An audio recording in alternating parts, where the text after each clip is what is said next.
Sabi naman ni Shay Sasson, it's our God's way of removing toxicity in our lives and those who don't know who to value and how to genuine you are. Oo nga, kung alam mo na ganun pala, tama rin yung sinabi kanina ni paring Billy. Hindi siya true friend kung ganun siya, di ba? Kasi kung true friend siya, hindi siya basta-basta magpapaniwala sa sabi-sabi.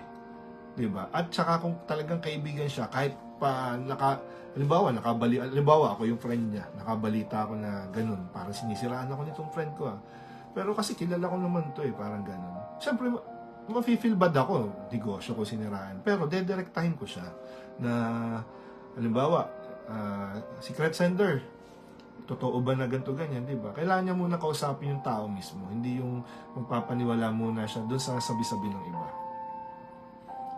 Di ba?